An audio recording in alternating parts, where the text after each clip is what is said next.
વિદ્યાર્થી મિત્રો, આપણે અત્યારે વાત કરી રહ્યા છીએ ધોરણ 8 વિષય સામાજિક વિજ્ઞાનના એટલે કે સમાજના પાઠ નંબર 11 ખેતી જે છે તેનો ભાગ નંબર 2 જોવાના છીએ। ભાગ નંબર 1 જોવા માટે અહીં આપેલું આઇકોન બટન અથવા નીચે ડિસ્ક્રિપ્શનની અંદર આપેલી લિંક ભાગ નંબર 1 ઉપર દબાવીને તમે લખી શકશો। આપણે આજે વાત કરીશું પ્રશ્ન નંબર 6। ટૂંક નોંધ લખો। સઘન ખેતીથી મિત્રો શરૂઆત કરી દો, પછી તમને પાછળ ડિસ્ક્રિપ્શનમાં લિંક આપી દઈશ, ત્યાંથી ભાગ 1 તમે સરળતાથી જોઈ શકો છો। આ આધુનિક ખેત પદ્ધતિ છે, તેમાં સિંચાઈની સુવિધાઓ, ઉત્તમ બિયારણ, ખેતીની નવી ટેકનોલોજી, રાસાયણિક ખાતર, કીટનાશકો અને વિવિધ પ્રક્રિયાઓમાં યંત્રનો વ્યાપક ઉપયોગ કરવામાં આવે છે। આ પ્રકારે થતી ખેતીને સઘન ખેતી કહે છે। આ ખેતીમાં રોકડિયા પાકોનું વાવેતર વધારે કરાય છે। અહીં હેક્ટર દીઠ ઉત્પાદનમાં ખૂબ જ વધારો થયેલો છે અને આ પ્રકારની ખેતી હેઠળના વાવેતર વિસ્તાર સતત વધતો જાય છે।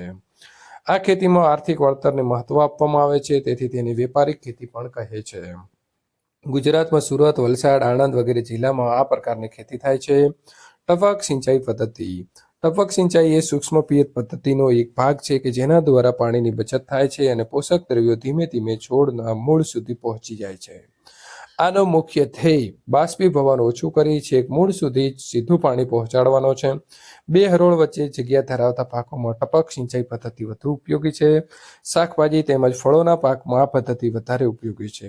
ટપક પદ્ધતિ સિંચાઈનો ઉપયોગ કરવાથી નિંદામણ ઓછું થાય છે અને પરિણામે મજૂરી ખર્ચમાં ઘટાડો થાય છે। આ પદ્ધતિ માટે સરકાર આર્થિક સહાય પણ આપે છે। વાત કરીશું ખેતીનો વિકાસ। તો ખેતીનો વિકાસનો હેતુ ખેત ઉત્પાદન વધારવાનો છે, જેના માટે વાવેતર ક્ષેત્રનો વિસ્તાર કરવો, પાકની સંખ્યામાં વધારો કરવો, સિંચાઈની સુવિધા વધારવી, ખાતરો તેમજ સુધારેલા બિયારણનો ઉપયોગ વગેરેને મહત્વ આપવામાં આવે છે। ખેતી ક્ષેત્રે સહકારી પ્રવૃત્તિઓ પણ વિકાસ સારો થયો છે। ખેડૂતોને કૃષિ ધિરાણ આપવામાં આવે છે। ગોદામો હોય છે તેની સગવડ પણ કરવામાં આવે છે। સરકાર દ્વારા ખેડૂતોને રેડિયો, ટીવી, છાપાઓ, કિસાન ચેનલ, કિસાન SMS, ટોલ ફ્રી નંબર, આઈ ખેડૂત પોર્ટલ દ્વારા માહિતી અને માર્ગદર્શન આપવામાં આવે છે। કપાસ ઉગાડવા માટે વધુ મહેનત, વધુ તાપમાન, હળવો વરસાદ અનુકૂળ આવે છે। કપાસ માટે કાળી જમીન સૌથી વધુ ઉપયોગી છે। કપાસને તૈયાર થતા 6 થી 8 મહિનાનો સમય લાગે છે। કપાસ કાપડ ઉદ્યોગ માટે ખૂબ મહત્વનો કાચો માલ છે। ચીન, USA અને ભારત, પાકિસ્તાન, બ્રાઝિલ અને ઇજિપ્ત કપાસના મુખ્ય ઉત્પાદક દેશો છે। ભારતમાં ગુજરાત, મહારાષ્ટ્ર, તેલંગાણા, કર્ણાટક, આંધ્રપ્રદેશ, હરિયાણા, રાજસ્થાન, પંજાબ, તમિલનાડુ અને ઓરિસ્સાના તે મુખ્ય ઉત્પાદક રાજ્યો છે। ગુજરાતમાં સુરેન્દ્રનગર, રાજકોટ, વડોદરા, અમદાવાદ, બનાસકાંઠા, મહેસાણા, બોટાદ, ખેડા વગેરે જિલ્લાની અંદર કપાસનું વધુ ઉત્પાદન થાય છે।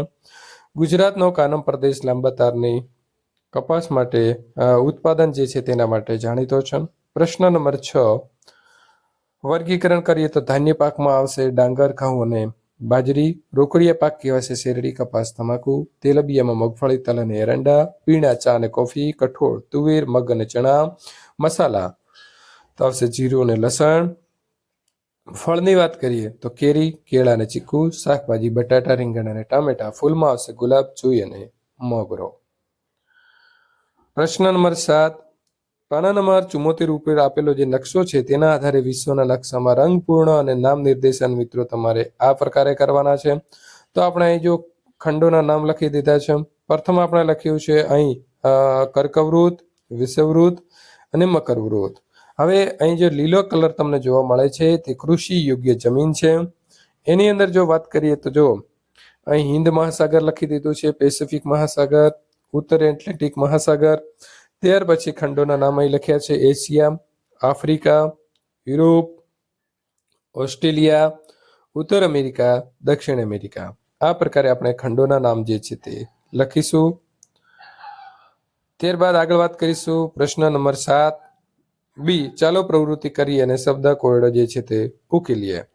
તો મિત્રો તમારે અહીં જે ઊભી અને આડી ચાવી છે તે તમારે અહીંથી લખવાની જે છે તે રહેશે। કેવી રીતે લખવાની છે તો તમને સમજાવું કે આપણો પહેલો પ્રશ્નનો જવાબ આવે છે પંજાબ। તો અહીં ઊભી ચાવી પંજાબ છે તો આપણે લખી દીધું ત્યાં પંજાબ। ત્યાર પછી 10 નંબરની આડી ચાવી આવે છે બનાસકાંઠા, તો બનાસકાંઠા। આ પ્રકારે આપણે અહીંથી શબ્દો જોઈ અને પૂરીશું। મિત્રો આ પ્રકારના સોલ્યુશન મેળવવા માટે ચેનલને ખાસ સબસ્ક્રાઇબ કરી દેવી।